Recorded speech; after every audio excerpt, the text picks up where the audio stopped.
तारा खोदे का आदत मानू जाई। तू खोदल चाहल, हमेशा हमेशा विवाद में रह के चाहल।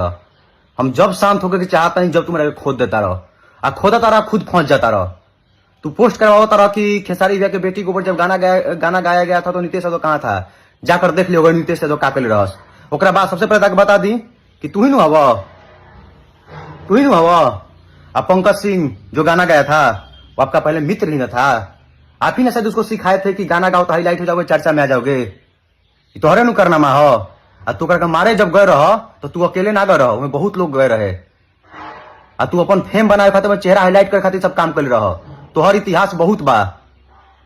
हर दूगो मुंह बा, दूगो, एगो खाए वाला अलग बा, एगो दिखावे वाला अलग बा। तू पोस्ट कराओ तरह कि नीतीश यादव ऐसे, नीतीश यादव को पहचान दे दिए तो ये कर दिए वो कर दिए, घंटा ना कर दिए। तरह के दिखा देता नहीं कि नीतीश यादव का कैले बारो।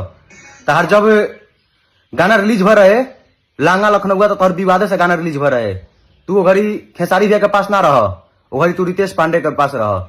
हम खेसारी भैया का नाम यूज करे का नहीं चाहत, लेकिन जबरदस्ती बार बार खेसारी भैया पे खेल जाले। हमेशा कुछ होला तो खेसारी भैया पे आगे करके अपने खेल जाइए, उनका आगे कर दी है। लेकिन अब की सब कुछ चले नहीं के तोहर।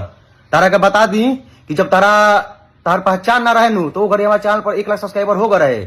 और वह लहंगा लखनऊ जब रिलीज होता रहे तो तार कोई समर्थन ना देते रहे। वो घड़ी हमारे दूसरा चैनल पर भी 1 लाख कंप्लीट हो गए रहे। तो सोचा को घड़ी पहचान हमारा औकात का रहे। विवाद करके भैया के जाके गोद में बैठल बारो, हम माइक लेके हॉल हॉल घूमल बानी, तब जाके हम पहुंचल बानी। तारे ने विवाद करके नहीं पहुंचल। तो जो लाइव है तू डलवाओ तारा नु हई रुको। तो देखो यही जो तू नीतीश जी के लाइव के माध्यम से बताओ तरह तोहरो घड़ी क्या हैसियत रही पता चल गए। हम बार बार ज्यादा वीडियो नहीं लगाओ कि तू लोग स्टाइल के खेल चालू कर दिले बारो। तहार इतिहास बहुत बा, जब बतावे लगम तो समास ना मिली। लहंगा लखनऊ के बेर तारा कितना विरोध भर है तार वो सब कोई जानता, कोई से छिपल नहीं खे। तारा के हम ही समर्थन करेला, हम ही सपोर्ट करेला। लहंगा लखनऊ तारा वजह से भैया ना गईले।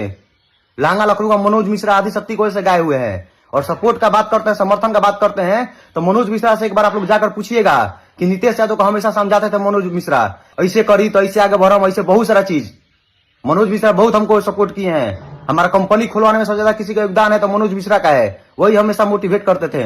आप लोग मनोज मिश्रा से एक बार पूछ लीजिएगा कि अखिलेश कश्यप का क्या योगदान है। और आप जो डिजट बोलते थे ना, ऐसा कुछ नहीं है। पब्लिक को भ्रमित करते हैं आप सिर्फ। और पंकज सिंह के साथ आप ही मिलकर गाना गवाए थे, दूसरा कोई नहीं गवाया था। तू पोस्ट का तरह लिखा हुआ तरह कि नीतीश यादव बिहारी इतना ही औकात है तो विशाल सिंह को रोस्ट करो। तू तो ये तो करके बर्बाद कैले बारो, हमेशा विवाद करा के।